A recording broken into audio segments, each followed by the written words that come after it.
problema honek honela dio. 3,50 euro kiloko balio duen 25 kilogramo kafe eta 2,85 euro kiloko balio duen 39 kilo kafe nahastu ditugu. Zenbatean saldu behar da, nahaste kiloa 125 irabazteko. Orduan, saldu behar dugu garestiago. Datuak jateko ditugu, eta behar bada horrela hobeto ulertuko duzu. Dugu, lehenengo kafe mota,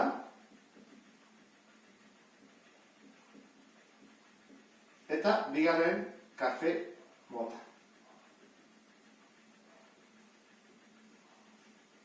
Horra, lehenengo kafean, zen da prezioa? Badakigu, nahastu behar duguna?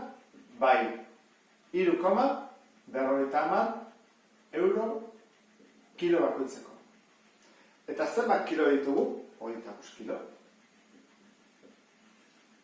Bigarren kafe motan, zer da bere prezioa? 2,85 euro kilogramoko. Eta zenbat kilo ditugu? 39 kilo. 39 kilo. Orain, zer behar honekin? Irabazi behar honek 25. Zer da, garestitu edo merketu? Garestitu, ez da, irabazteko. Ordan, eguneko egun zena, batu behar dugu eguneko 25, eta ematen dugu eguneko 25. Hori, gure eran, bi mugituta jartzen dugu 1,25. Ordan, lehenengo, nahastearen prezio ikusi beharko dugu, zenbatean atatzen zegoen. Eta gero, garestitu. Horra, guazen jartzea, nahastearen prezioa.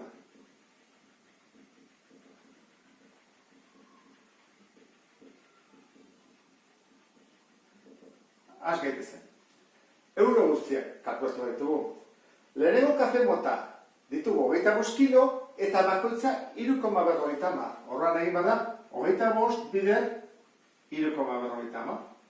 Gehi, 39 kilo eta bakoitza 2,85.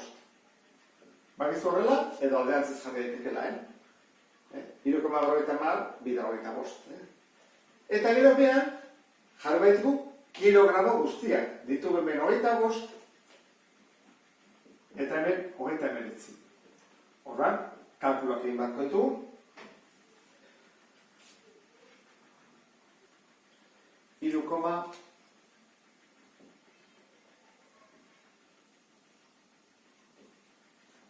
Euro kilogramoko.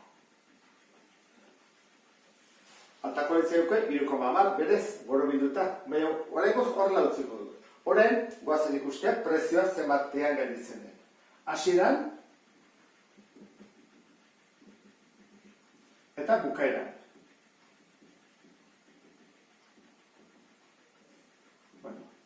Hasieran, hau da nahastearen prezioa, 3,1029. Bider, zer egiten dugu garestitu ez da, honekin egin behar dugu. Zenbaki honekin. Bider 1,25. Eguneko 25 igortzeko.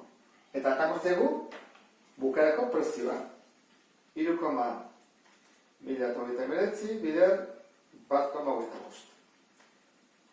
3,